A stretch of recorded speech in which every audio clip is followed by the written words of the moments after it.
You should never look down on someone because of their job or profession.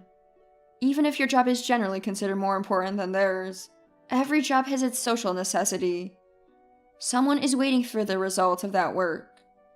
Those who can't understand this may not be able to live in society. My name is Olivia. Right now, I'm enveloped in immense joy. Before me stands a large commercial facility in a prime location. This is the fruition of my and my colleagues' labor, like our own child. With its completion, one of my dreams has come true. I'm excited to take a new step forward starting tomorrow. The blood, sweat, and tears I've spent getting here could rival any movie. However, I still feel pain remembering the tears shed over issues beyond work, like family problems. I can't help but wish those problems never happened. I'm a carpenter. In the past, carpentry was seen as a man's job, so there are indeed very few female carpenters. The carpentry workforce is declining year by year, and women only make up about 18% of it. Craftsmanship has an image of being tough, dangerous, and dirty, which deters many young people, including women, from pursuing it. Being a woman, I think I've had to work extra hard compared to men. I want to break the status quo and spread the wonderful job of carpentry and construction. My dad was also a carpenter, running a construction firm as a foreman. Among older foremen, Dad was relatively young in his 40s and highly respected for his skills. He looked a decade younger and had a strong build with a dignified face. As his daughter, I was always proud and adored him. I used to follow him to work sites as a little girl. "Dangerous here, you shouldn't come," he'd say, but out of love for his daughter, he allowed me to tag along. My following Dad wasn't just because I loved him, but also because I loved watching carpentry work. When did I start getting interested in carpentry? Before I knew it, I was fascinated by this almost magical job of building houses. My first toy was a hammer. A light plastic one, but I cried and clamored for a real one. Dad must have been happy that I took an interest in his work. He taught me carpentry, showing me the workflow and mechanics. Thanks to the understanding craftsman, I learned a lot on site and even got hands-on experience. The craftsman might have been inconvenienced by a girl on the site. I always understood the importance of not getting in the way at work, so I never disrupted Dad or the craftsman, nor did I ever contradict them. As I grew, my skills and knowledge expanded, and my technical abilities improved rapidly. In my first year of middle school, I mastered the traditional post and beam construction technique, which surprised Dad and all the craftsmen. Around that time, our family grew by one, the birth of my brother. Dad felt a bit embarrassed about having a child at his age, but I had always wanted a younger brother, so I was overjoyed. Named Robert, my little brother was adorable, and I took the lead in caring for him, often stepping in for Mom. Looking back, those days were busy juggling my passion for building and taking care of Robert, but they were joyful. By the time I was in the third year of middle school, I had self-taught the entire process of building a house and surpassed the skills of young carpenters. Dad was amazed at my talent, and the craftsmen expressed their admiration. I had firmly decided to focus on and pursue a career in construction. I chose to attend a technical high school with a focus on architecture. My 3 years in high school were fruitful. Besides my studies, I gained real-world experience in Dad's sites and, during long vacations, apprenticed under other foremen Dad introduced me to. Those who initially doubted me or thought of me as just a helper quickly changed their minds upon seeing my work. Without intending it, my name gradually became known in the industry. During the long vacation in my third year of high school, I worked under a highly skilled and award-winning foreman. Normally, it wouldn't have been easy for a high school girl to approach him, but thanks to Dad's connections and my growing reputation, I was exceptionally allowed to apprentice under him. That short period gave me new goals and aspirations. I had planned to enter the construction world right after high school, but I decided to attend university to learn more about architecture. Juggling exam preparation and construction studies was hectic, but my brother Robert, now 5 years old, was a source of joy. He was incredibly cute. Recently, I also started taking care of a little girl named Sophia, also 5 years old, the daughter of one of the craftsmen. Her mother was unwell, so Sophia often stayed at our house. Surrounded by these two adorable angels, I was filled with happiness. After a fulfilling university life, I graduated and eagerly joined the construction industry. Though I initially planned to join Dad's firm, The foreman I met in my senior year of high school invited me to train under him, so I became his formal apprentice. I continued to associate with him during university, learning immensely. After 8 years of rigorous training under his guidance, he told me I had learned enough and should continue to hone my skills on my own. Following this advice, I moved to Dad's construction firm. At that time, Dad's construction firm was highly regarded in the industry. I started to work even harder, aiming to not only maintain, but also elevate its reputation. Then, 3 years later, something unbelievable happened. Dad suddenly collapsed and passed away from a cerebral hemorrhage. The funeral, with Mom as the chief mourner, and my brother, who had just turned 20, along with craftsmen and business associates, was held solemnly. Sophia, the daughter of the craftsman I used to care for, along with my brother, attended crying. I spoke in place of Mom in the eulogy. I will continue Dad's legacy and take our construction firm to new heights. I ask for your continued support and assistance. This was my declaration of determination.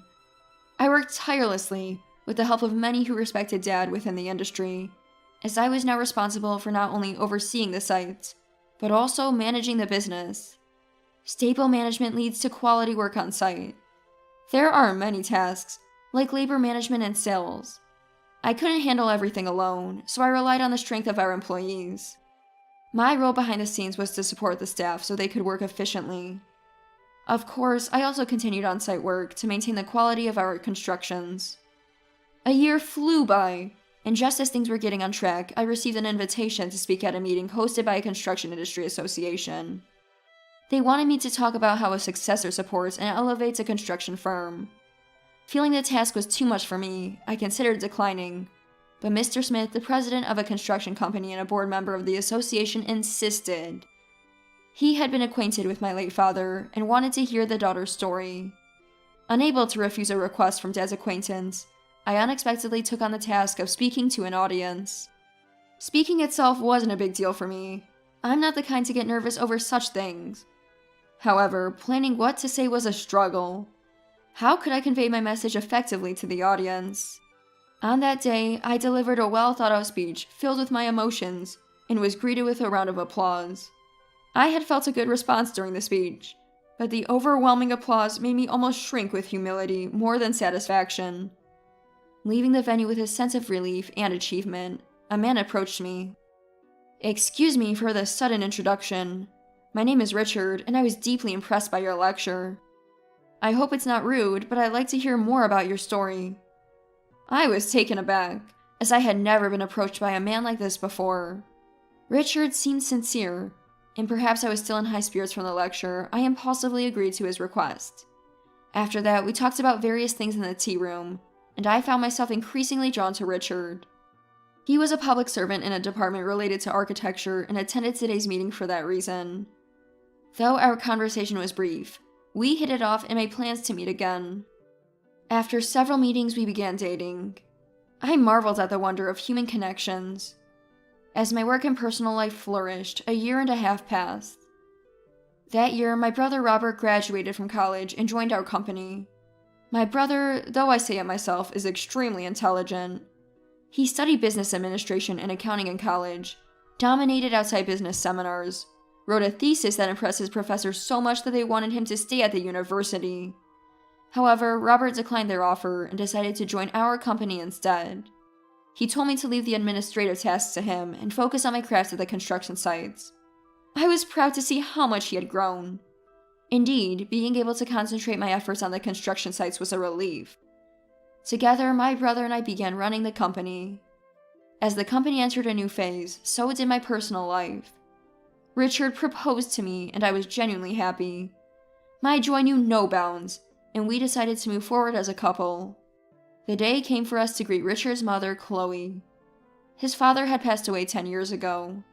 Mom can be a bit difficult, and she might say something unpleasant, Richard warned, but I wanted to get along well with my future mother-in-law. "Nice to meet you. I look forward to getting to know you." "Hello, I'm Richard's mother, Chloe," she replied stiffly. As I struggled to respond, she commented, "Richard told me you're a carpenter. A woman as a carpenter, what a thing. Carpenters are just a bunch of uneducated men, aren't they?" I realized this must be the occupational prejudice Richard mentioned. I'm an architect. I draw blueprints and create buildings from nothing. Carpenters are just worker ants following architects' instructions. A job of brawn over brain, she continued. I tried to gently correct her misconceptions about carpentry without hurting her pride, but deep-seated beliefs aren't easily changed. A woman like you must be physically weaker and intellectually average. How can you be a suitable wife for Richard? She said as we parted, her words piercing my heart. Am I not good enough to be Richard's wife? Ma means no harm. My late father was a carpenter who looked down on architects. He always said architects couldn't do anything without carpenters and belittled Mom. Since Dad passed, she started demeaning carpenters in response, Richard explained. Though I understood the reason, I couldn't accept it. Architects and carpenters must work together to build. It's not about one being superior to the other. We held our wedding in June and became husband and wife. Chloe always expressed dissatisfaction with my job, but she never opposed our marriage. Richard had even threatened to sever ties with her if she did. I'm not entirely convinced, but I'll say congratulations for now. You won't be a carpenter forever, right? Quit your job soon and support Richard. Or are you planning to study to become an architect like me? Try if you think you can, Chloe said during her visit to the bridal room. My mom and brother, who were in the same room, were shocked to hear this. After the wedding, Richard and I started our married life in our new home. As a public servant, Richard's work hours were relatively fixed except during busy periods, but mine varied with the progress of construction sites. However, we had the same days off. Unless the construction schedule was severely delayed, our routine involved spending weekends together. In the architectural world, I occasionally heard about Chloe. Her reputation wasn't good, often belittling carpenters and occasionally making basic mistakes in her designs. Recently, she was the designer for a project we received. Reviewing her blueprints, I noticed a weakness in the foundation strength. While it might be fine under normal conditions, it could fail under the stress of earthquakes or hurricanes. After recalculating the strength, my concerns were confirmed. Deciding it was not in the client's best interest to proceed with the current design, I invited Chloe to the office to discuss the modifications. I'd like to request a design revision, if that's okay? What do you, a mere carpenter, want suddenly? You can't understand my design. I'm an architect. How dare you, an ignorant carpenter, act so high and mighty? Chloe retorted angrily. Facing an angry and vehement Chloe, I meticulously pointed out the flaws in her design. I don't know where you studied, but who do you think you are, flaunting such makeshift knowledge? Carpenters are just incompetent men doing menial jobs, and here you are, a woman presuming to be more. What are you thinking? Despite my detailed explanation of the design flaws, she refused to acknowledge the accurate data and continued to disparage carpentry as a lowly job. Just as I was about to lose my temper, a visitor unexpectedly entered the office. Chloe and I both turned to the newcomer, and Chloe spoke first. President Smith, why are you here? It was President Smith of a well-respected construction company. The project was actually subcontracted from his company to Chloe. I heard there was a problem with this successful project and came to check. Smith's sudden appearance seemed to unsettle Chloe. Also, I have another matter to discuss. Olivia, thank you for your excellent work last time. We're planning another project and would like to offer you a $10 million contract, just like before. Chloe was visibly shocked. President Smith, what do you mean? Why offer such an amount to this mere construction firm? She's just a carpenter. Ah, you're Olivia's Chloe. Don't you know? Olivia is a licensed first-class architect. What nonsense. This boy's wife, a first-class architect? Chloe trembled, overwhelmed by the unexpected revelation. At that moment, my husband Richard entered the office. He had come along with me for a meeting, followed by a dinner planned with everyone. Mom, you've been looking down on carpenters, but Olivia is indeed a first-class architect. You're a second-class architect, right? By qualification, Olivia ranks higher than you. You call yourself a building designer to avoid saying you're second class, Richard said. The title of architect is a national qualification, while designer is not. It's just a job title. Architect qualifications are divided into first class, second class, and wooden building carpenters, with first class handling larger scale buildings than second class. Chloe used the term building designer to avoid the second class label. which might sound more prestigious to those unfamiliar. Additionally, Olivia has apprenticed under a renowned master craftsman, recognized for his exceptional skills and contributions to traditional American woodworking. She has inherited and mastered these skills, earning the admiration and recognition of her mentor. That's why I've entrusted her with complete responsibility for our company's projects. My master, who I first apprenticed under in high school, was awarded just 2 years ago, although he had long been recognized for his skills. In my short 8-year apprenticeship, I had rapidly mastered his techniques thanks to my innate talent. As an aside, it would be building structures like gazebos, which have seen a revival in interest, especially from international visitors in recent years.